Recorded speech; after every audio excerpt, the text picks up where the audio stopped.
Well, the latest expansion from Bungie has been released, and it's a big one. It's the Witch Queen. So this is a story that's been building for years, and Destiny 2 fans have been drinking it in over the last couple of weeks. Now, I've put in countless hours into the Witch Queen so far, and today I'm going to bring you my review in progress. This is also a spoiler-free discussion, so if you haven't played the Witch Queen campaign, then I won't go into story spoiler details. Well, let's start out at the beginning with the campaign. So one of the biggest changes Bungie has implemented here is the introduction of the Legendary campaign, which increases the difficulty but not an insane amount. Over the past few years, Bungie has been ramping up the difficulty on the PvE content with Legend and Master Nightfalls, Lost Sectors, and also Grandmaster Nightfalls 2.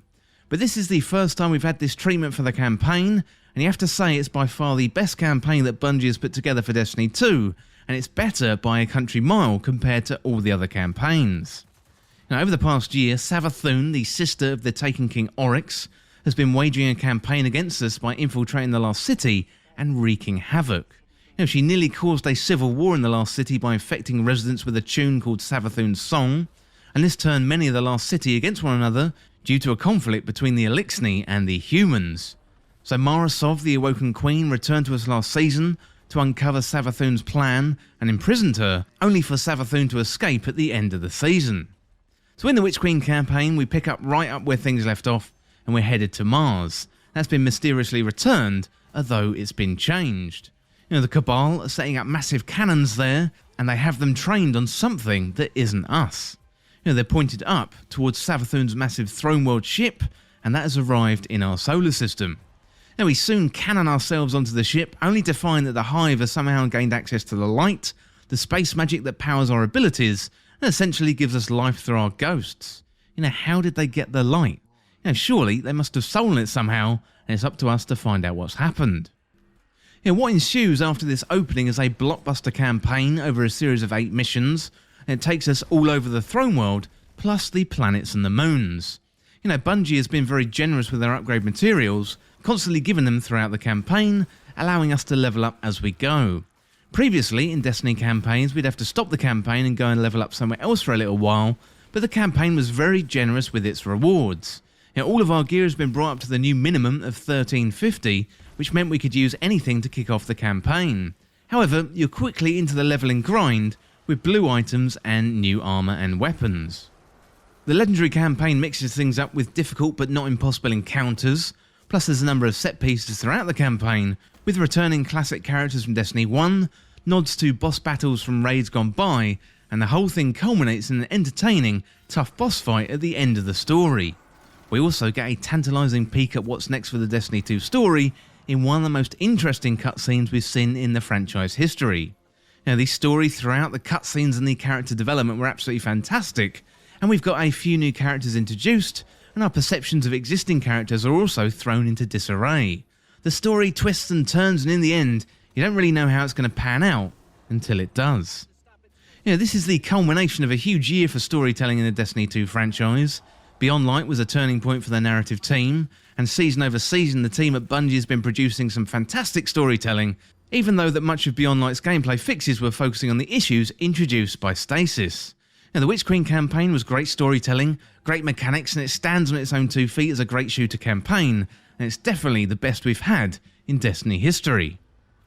Once you finish the campaign, much like expansions before, things open up with new activities introduced on the Throne World, plus you've got a few exotic quests and a ton of loot to hunt down and try. One element of this new loot is a new archetype of weapon called the Glaive. This is a combination of things. It's a melee weapon, you can shoot at range, plus you can hold up a shield. It's a first-person weapon, unlike the other melee weapons we've got in the game, and I wasn't really expecting to like the Glaive very much looking at the preview trailer, but I can happily say that the Glaive now is a staple weapon of my current loadout, and I've really been enjoying my time with it. Bungie mentioned during a recent Vidoc that during development this thing was nicknamed the Murder Stick, and you can really see why. This thing just kills everything in its path. Rather than just a simple poke with a regular glaive, you can combo enemies, plus you can shoot a decent damage shot from distance, and also you've got these shielding capabilities too. Well, we're introduced to the new glaive weapon through another new feature in the Witch Queen, one that we've been asking about for some time, and this is called weapon crafting. So you can access the relic at the enclave near the Throne World, and there you can shape and reshape weapons. To be able to craft weapons, you first have to collect the weapon pattern and gather a bunch of materials. Level up that weapon to unlock the perks and traits, and then you can craft the weapon that you want. I've only really interacted with this feature on the surface level at the moment, but it looks like it's going to change the game significantly. Early in the game we craft our new legendary glaive weapon, then after the campaign you can also craft the new exotic submachine gun, and that one is called the Osteostriga. But do be aware, you only get that if you purchase the deluxe edition of the game.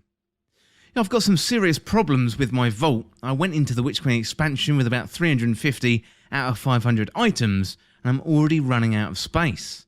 And from what I understand, weapon crafting was supposed to help with the vault space, but I'm finding the opposite at the moment.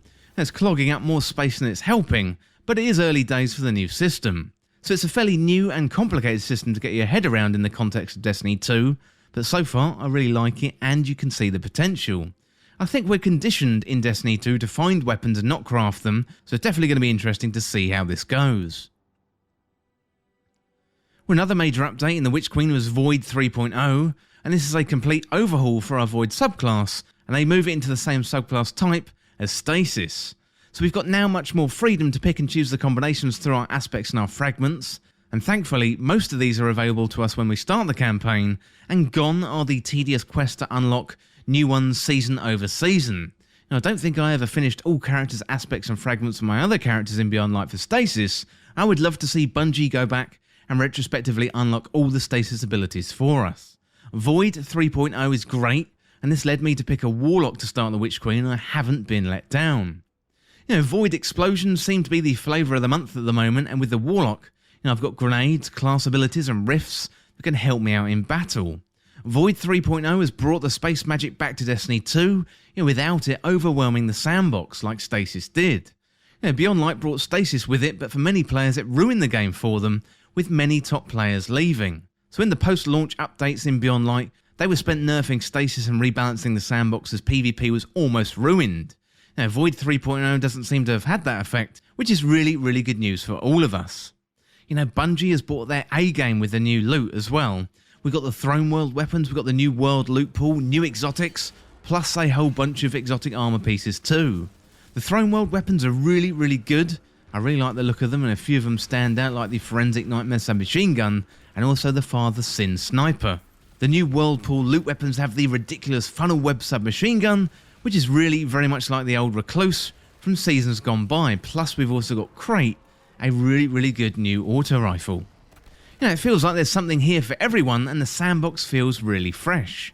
With exotics, we've got the Osteostriga, a new submachine gun that fires toxic damage, and that could be a nod to an upcoming subclass in the Destiny 2 future.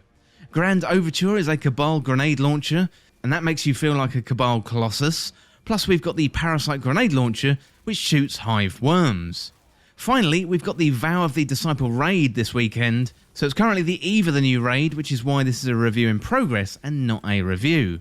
I can't wait to jump into the raid, and it's always the pinnacle activity of the Destiny 2 PvE experience, plus we're going to get a whole raft of new weapons and armour from that as well. It's highly likely the world will change in some way after the raid, if the last couple of expansions is anything to go by. Well, Destiny 2's The Witch Queen expansion has been a huge success from my point of view. There was a lot of pressure on the team to deliver, and I think that Bungie has done an absolutely fantastic job. Bungie has put out some great expansions in the past, including The Taken King in 2015, followed by Forsaken in 2018. However, back then Bungie had the help from Activision, and this is Bungie doing it on their own. And I think they've managed to create something pretty special. Well, The Witch Queen was developed by Bungie and also published by Bungie, originally released on the 22nd of February 2022, and it's available for PC, PlayStation 4 and 5, Xbox Series S and X and Xbox One, and also Google Stadia too. Well, that is it for my review in progress of Destiny 2 The Witch Queen, and I would love to hear what you think about it. So are you a long-term fan, and did it live up to your expectations, or are you a returning player checking out the latest expansion from Bungie? And as always, thank you so much for watching. For more Destiny 2 content like this, hit that subscribe button down below and subscribe to This Week in Video Games. Or you can follow me on Twitter at TWIVG Podcast. If you enjoyed this video and found it useful, liking and sharing the video would really help me out. Otherwise, check out the other videos on the channel. Well, thanks again, and I'll see you soon.